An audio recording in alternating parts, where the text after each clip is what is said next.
In dem Dorf Wüstenbuchau nahe Kulmbach hat 2012 eine junge Familie einen großen Gutshof, den sogenannten Ochsenhof, gekauft.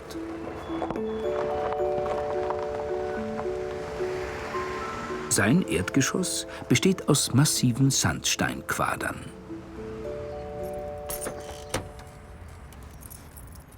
Ihr ganzes Geld und ihre Zeit haben die Innenarchitektin Erika Schubert und ihr Mann Christian, ein Lokaljournalist, für den Hof geopfert. Hier wollen sie bald mit ihren 3 Kindern wohnen, einen Reiterhof und eine Gastwirtschaft betreiben und Ferienwohnungen vermieten.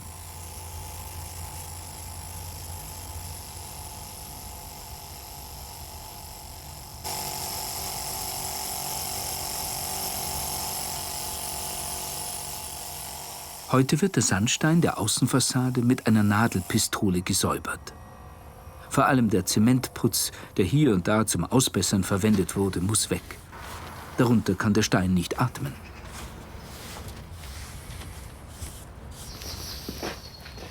Hast du jetzt eine Probefläche fertig? Ja. Schaut gut aus. Ja, das ist schon Wahnsinn, ne? Wie die Farbe da wieder rauskommt. Wie sehr das... Ist das ein weicher jetzt, ein weicher Sandstein? Oder? Nein, die Sandsteine sind alle recht hart und eigentlich gut erhalten. Und was macht man jetzt mit solchen Sachen hier? Also ich meine, wenn du jetzt da mit dem Eisen drüber gehst, weil es bröselt ja jetzt hier schon ein bisschen. Diese Sachen werden ja alle vorverfestigt und ich stehe dann vielen auch mit Steinersatz zu schließen. Okay. Das Alte soll ja auch alt bleiben und es soll ja dann nicht wirken wie neu. Und daher ist es halt, weil man sieht ja, wie extrem dieser Unterschied ist. Und wenn natürlich die ganze Fassade jetzt so behandelt wird, das gibt schon einen ganz anderen Anblick, ne, von dem Haus. Der Ochsenhof ist wohl 600 Jahre alt. Lange gehörte er der gräflichen Familie von Giech, die auch namensgebend für die Giechburg bei Bamberg war. Das Wohnhaus wurde 1708 errichtet. Seit 1742 ist es in bäuerlichem Besitz. Erika und Christian wollen den Hof behutsam renovieren. Im Erdgeschoss, dem ehemaligen Kuh- und Schweinestall, soll eine kleine Gastwirtschaft entstehen.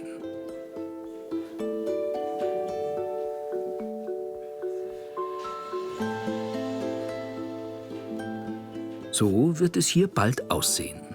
Scheibe davor machen oder irgendwas, weil da würde ich es schon ganz sichtbar lassen. Klar. In der Küche draußen ist es jetzt nicht so schlimm. Das ist ne, da können wir die Edelstahlplatte davor machen, aber hier möchte ich den Sandstein so sehen. Na, den beleuchten wir dann auch noch, dass das dann gut rüberkommt. Gut. Und die Löcher und so, das passt aber, oder? Dass wir gesagt haben, die lassen wir jetzt so. Ja. Weil dann siehst du, da war ja auch der alte Kuhstall. Dann siehst du ja, wo die Eisen drin waren, wo die angebunden waren. Genau. Ich finde es total interessant und spannend. Aber eigentlich war früher der Sandstein ja für die Leute nicht viel wert. Die haben den zugeschmiert, den musste man gar nicht sehen. Die haben sich ja oft geschämt für den Sandstein. Dass er nichts wert war, das hat man ja gesehen, wie wir den Hof aufgebuddelt haben.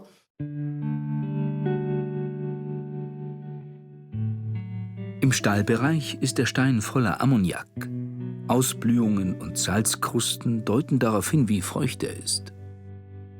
Also was halt beim Sandstein immer wegen die Gefahr ist, dass der halt von unten Wasser zieht, dass die Feuchtigkeit, die im Erdreich ist, dass die nach oben zieht. Das ist ja eigentlich das Hauptproblem, was alte Häuser haben.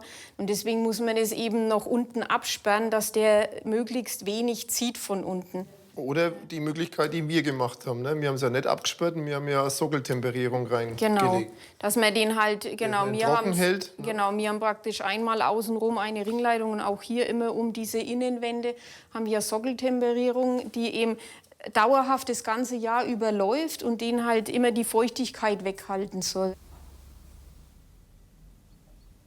Auf diese Weise können sie das Sandsteingemäuer trocken halten. Sogar im Obergeschoss haben sie große Sandsteine gefunden, die dort vor über 300 Jahren eingebaut wurden. Das ist halt, ich weiß nicht, das erzählt Geschichte, das ist was Besonderes, auch das im Haus zu haben, auch diese massiven Sandsteine.